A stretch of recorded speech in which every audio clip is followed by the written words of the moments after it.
اشتري دور ارضي ولا دور اخير؟ السؤال ده محير جدا، بالذات لو قدامي وحدتين، وحده دور ارضي والتانيه دور اخير. طبعا كل اختيار فيهم ليه مميزاته وليه عيوب. هنبدا بالدور الارضي. ايه مميزاته؟ ان انا هكون قريب جدا من الارض، مفيش سلالم، فده مفيد جدا جدا مع كبار السن، وفي نفس الوقت لو الكهرباء قطعت او في مشكله في الاسانسير فانا ما عنديش اي مشكله ان انا اوصل لشقتي. تاني حاجه ان كل دور ارضي بيكون معاه جاردن، ودي ليها استخدامات متعدده، ممكن اعملها كيدز اريا، اعملها منطقه شوي، اعملها قعدات، اعمل فيها برجوله، يعني ليها استخدامات كتير. نيجي بقى للعيوب. عيوب الدور الارضي كتير، انت قريب جدا من الشارع، الاصوات والضوضاء والتراب اللي في الشارع دول كلهم عندك، مشكله كبيره في الحشرات. تاني حاجه موضوع الخصوصيه، انت ما عندكش خصوصيه نهائيا، كل اللي في الشارع انت حاسس ان هم عندك في البيت، ودي اكبر مشاكل في الدور الارضي. نيجي بقى للدور الاخير.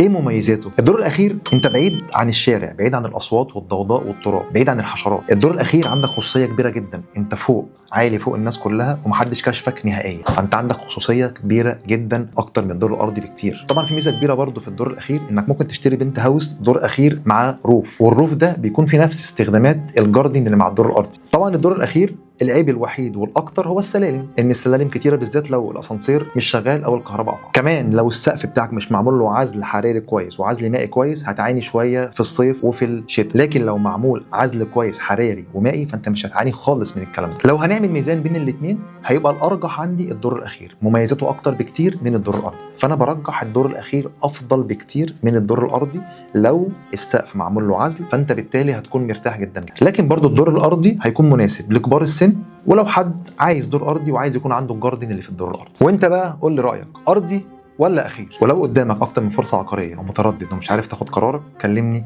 وانا اساعدك انك تختار صح. انا محمود جمال، وعشان تعرف كل تفاصيل السوق العقاري اعمل لي فولو.